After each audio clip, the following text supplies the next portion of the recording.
शिव के डमरू से, शिव के डमरू से विजया, शिव के डमरू से जो नाद निकला उसमें एक शब्द है, और उसमें एक शब्द है बम। यदि पार्वती शिव को प्राप्त करने के लिए स्वयं बम के नाद में जल समर्पित करे और बम के नाद के साथ ही शिव को रिझा ले तो उसको फल मिले। उस समय पर मेरी जगत जननी अम्बा जगदम्बा, मेरी पार्वती माँ, मेरी दुर्गा भवानी, उसी समय पर माँ विजया के कहने पर बम के नाद के साथ में शिव की साधना कर, साधना के क्रम है, साधना के क्रम है, साधना का एक क्रम है। आप शिव जी को कोई भी एक भाषा से रिझाना प्रारंभ करो,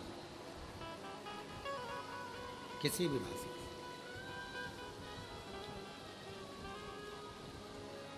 आपके पास कुछ नहीं तो गल डमरू बजाना प्रारंभ कर दो। आता है गल डमरू बजाना? जम के तो बोलो जरा, आता है सबको? गल डमरू शिव को प्राप्त करना, मुख से निकलना चाहिए स्वर ओम का, और गल का डमरू बजना चाहिए जो गल डमरू चालू हुआ। कुछ नहीं चाहिए शिव को रिझाने के लिए, कोई एक अक्षर पकड़ा जाए, एक शब्द पकड़ा जाए, एक साधना पकड़ी जाए, एक आराधना पकड़ी जाए। जैसे आज दुनिया के लोगों ने एक लोटा जल पकड़ लिया, रोज प्रतिदिन वो एक नियम बना लिए कि मुझे एक लोटा जल चढ़ाना है। और जब जैसे रोज रोज पानी भरोगे कुएं में से तो पत्थर पर भी रस्सी का निशान पड़ जाता है, उसी तरह तुम रोज रोज एक लोटा जल चढ़ाओगे तो शिव जी भी तुम्हारे ऊपर करुणा बरसाना प्रारंभ कर देते हैं। शंकर का जब हम शमी के पत्ते को शहद में डुबोकर श्रृंगार करते हैं, शंकर कहते हैं इसने मेरा श्रावण महीने में श्रृंगार करा है, तो क्यों ना मैं भी इसका धन का श्रृंगार कर कर इसको कर्ज से मुक्त कर दूं, तब कर्ज चुकता, तब कर्ज से मुक्ति होती। ये केवल श्रावण के महीने में किया जाता है, इसके सिवा कहीं कोई महीने में नहीं कर सकते। मां पार्वती जी ने बम का नाद किया और शिव के लिए साधना करना प्रारंभ करी। तीन परीक्षा ली गई, तब जाकर माता पार्वती का नाम बमलेश्वरी हुआ। कितनी परीक्षा ली है? जम के बोलो जरा छत्तीसगढ़ वालों। 3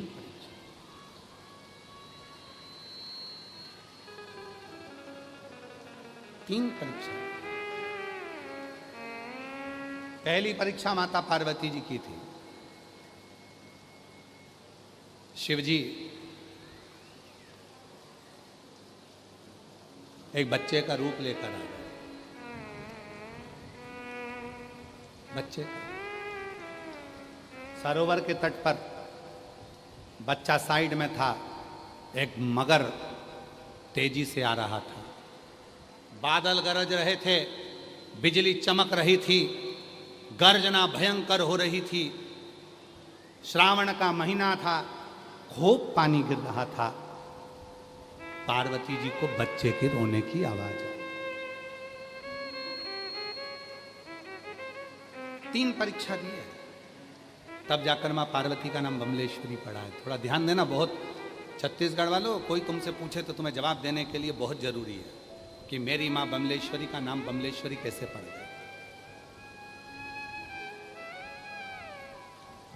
3 परीक्षा में पहली परीक्षा मेरे भोलेनाथ बच्चा बन गया, मगर आ रहा है। मां पार्वती जी जल भरने के लिए जा रही थी और उनको बच्चे के रोने की आवाज आ गई। विजया, ये विजया, विजया ने कहा क्या पार्वती क्या हो गया? विजया, कोई बच्चा रो रहा है, कोई बच्चा। विजया ने देखा कि सरोवर के तट पर एक मगर बच्चे को पकड़ने के लिए आ रहा है और बच्चे को पकड़ रहा है। पार्वती जी दौड़ कर गई, बच्चे को गोदी में उठा लिया। मगर के अंदर से आवाज आई, ए स्त्री नारी कौन हो तुम? बच्चे को छोड़ो, ये मेरा भोजन है, आज का भोजन मेरा यही है। अगर मैं भूखा रह जाऊंगा तो मुझे कल भोजन मिलेगा, आज मेरा भोजन यही है, तुम मुझे भोजन। पार्वती जी ने कहा मैं तुमको इसको भोजन नहीं दे सकती, तुमको जो चाहिए तुम ले लो, पर इसको नहीं दूंगा। मगर ने कहा तो मैं क्या खाऊंगा? पार्वती जी बोलती है मेरे शरीर को खा, पर मैं इसको नहीं। तब मगर ने कहा पार्वती माता से, ए स्त्री, ए नारी, तुम कहती हो कि तुम इस बच्चे को बचाना चाहती हो, तो तुमने अपनी जिंदगी में जन्म से लेकर अभी तक जितना तप करा है, कहते हैं माता पार्वती जी ने सहस्त्र हजारों वर्ष का तप किया था शिव को पति बनाने के। हजारों वर्ष।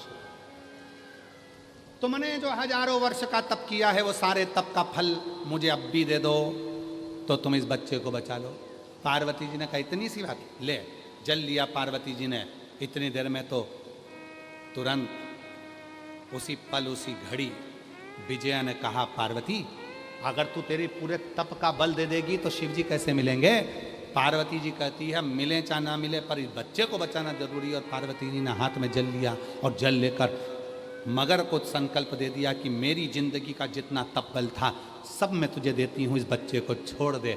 इतनी देर में भगवान शंकर उसी बच्चे में से प्रकट हो गए। शिव प्रकट। पार्वती तूने एक बच्चे के लिए अपना पूरा तप दे दिया, अपना पूरा बल दे दिया। शिव ओझल।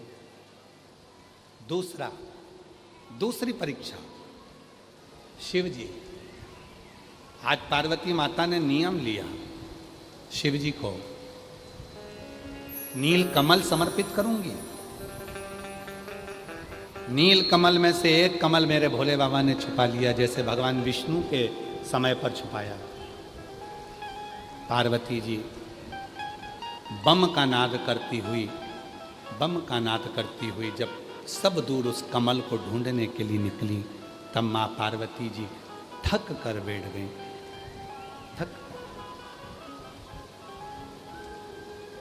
इतनी थक गई मां पार्वती जी, आज से माता पार्वती ने अन्न त्यागा, भोजन त्यागा, फल त्यागे, सब त्यागा। पार्वती जी का शरीर नीला पड़ने लगा। आज पार्वती जी ने कहा बाबा नील कमल तो नहीं मिला पर मेरा शरीर जो नील पड़ा है वो मैं उसको समर्पित करती हूँ। शिव फिर प्रकट हो गए। शिव फिर तीसरी परीक्षा माता पार्वती जी की। तीसरी परीक्षा, एक वृक्ष में आग लग गई, उसमें एक तोते का छोटा सा अंडा रखा हुआ था, उसमें छोटा सा बच्चा था।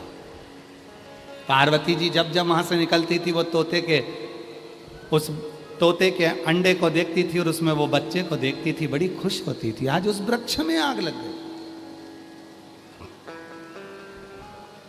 उस वृक्ष में आग। और वृक्ष में आग लगी इतनी देर में तो पार्वती मैया बड़ी दुखी हो गई, इस बच्चे को कैसे बताया जाए। विजय ने कहा पार्वती तुम्हारे पास बचाने के लिए कुछ भी नहीं है, यहाँ तो जल भी नजर नहीं आता, ये वृक्ष से बच्चा कैसे बचेगा। माता पार्वती जी ने अपना आंचल लिया और आंचल लेकर बम कहकर जो छोड़ा वो आंचल गया उस तोते के बच्चे पर रखा गया। जैसे ही रखाया पूरा वृक्ष अग्नि से मुक्त हो गया और अग्नि से मुक्त होते से वो बच्चा बच गया। तब शिव जी प्रकट हुए। 3 परीक्षा में पास होने के बाद भगवान शंकर ने कह दिया ए पार्वती तूने मेरे डमरू के नाद में से बम को लिया है और उस बम शब्द को लेकर तूने मेरी साधना करी है, आज से तेरा नाम बमलेश्वरी होगा, जो जगत का कल्याण करने वाली, जो जगत का कल्याण करने वाली होगी। किसी के जीवन में कोई ताप की अग्नि है जी, किसी के जीवन में कोई दुख की अग्नि है, सुन बमलेश्वरी, तेरा दर्शन करने से जीव का कल्याण होगा, वो ताप, वो अग्नि समाप्त होगी। किसी के जीवन में कोई संतान का दुख है, कोई कष्ट है, सुन बमलेश्वरी, तेरा दर्शन कर कर लोग उस सुख को प्राप्त करेंगे। किसी के जीवन में अगर कोई कष्टप्रदता है, बमलेश्वरी का नाम ही जीवन में कल्याण करने वाला है। और जब शिव महापुराण की कथा कहती है, भगवान शंकर का चरित्र कहता है कि शिव के केवल मंत्र उच्चारण में, नाम उच्चारण में कितना बल है। एक शब्द को, बम शब्द को पकड़ा तो आज तक देवघर में भी अगर कोई कावड़िया निकल कर जाता है तो उसको क्या कहते हैं? बम। सीहोर में अगर कोई कावड़ यात्री कावड़ भरने आता है तो उसको कहते हैं बम। हरिद्वार में कोई नीलकंठ तक कावड़ लेकर जा रहा है, उसको कहा जाता है बम। उसको केवल बम कहा जाता है। बम मतलब डमरू के जो नाद हुआ है, उस नाद में से एक शब्द निकला है, वो शब्द ही मूल है। कितना सुंदर कहा है। एक होता है कुएं का जल, एक होता है बावड़ी का जल, एक होता है खड्डे का जल, एक होता है बारिश का जल, एक होता है नदी का जल, एक होता है सरोवर का जल, एक होता है गटर का जल, एक होता है हैंडपंप का जल, एक होता है समुद्र का जल। शिव महापुराण की कथा कहती है इन सभी जलों में श्रेष्ठ जल कौन सा है? अच्छा जल किसको माना जाएगा? तो कहा सर्वश्रेष्ठ अगर कोई जल है तो वो समुद्र का जल। तो कहा समुद्र का जल तो खारा होता है तो वो श्रेष्ठ कैसे हो गया? तो कहा सच बोलने वाला हमेशा बुरा होता है, इसलिए समुद्र के जल को श्रेष्ठ माना। फिर कहा समुद्र के जल को श्रेष्ठ कैसे कह सकते हैं? हम तो कुएं का पानी पीते हैं, हम बावड़ी का पानी पीते हैं, हम हैंडपंप का पानी पीते हैं, हम बोर का पानी पीते हैं, और तुम कह रहे हो समुद्र का जल श्रेष्ठ है। समुद्र का जल श्रेष्ठ क्यों है?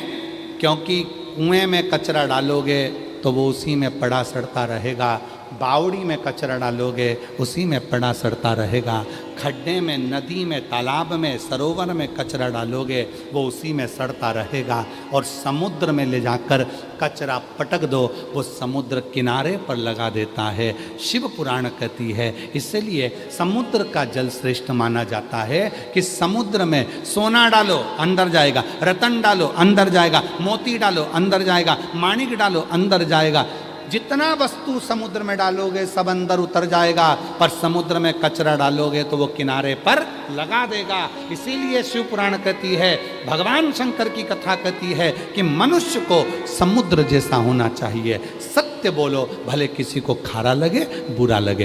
दूसरा, कोई अपने अंदर निंदा डाल रहा है, चुगली डाल रहा है, बुराई डाल रहा है, अपशब्द कह रहा है, उसको किनारे लगा दो, कचरे को किनारे लगा। और कोई भगवान शंकर का भजन डाल रहा है तो उसको अपने अंदर उतार लो, भक्ति डाल रहा है। उनको बाबा ने कितना दिया, चलाओ दर्शन करते हैं।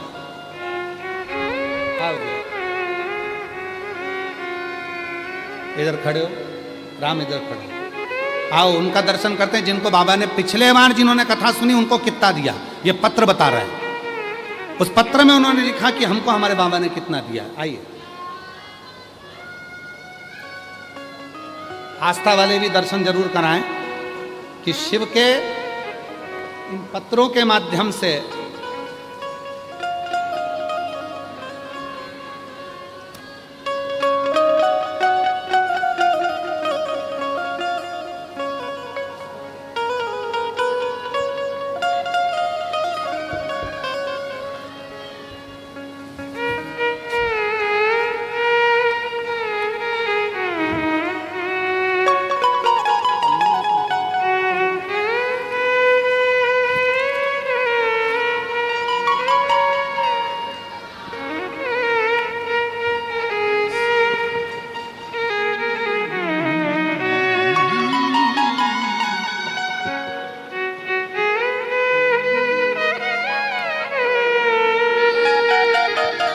भोले बाबा तेरी नौकरी, मेरे बाबा तेरी नौकरी सबसे बढ़िया है। सब ये जिन्होंने पिछले वर्ष कथा सुनी थी, 3 महीने में मेरे बाबा ने जिन जिन को दिया है ये भंडार भरा पड़ा है। और अगले साल की फिर तैयारी है। मेरा शिव कितना दे, कितना दे, कितना प्रदान करता है ये शिव जानता। और आज फिर कहते हैं इस व्यासपीठ से सावन के महीने में, दिल से मांग कर जाना, वो दिल से देगा और इतना देगा कि अगला पत्र व्यासपीठ पर तुम्हारा हो।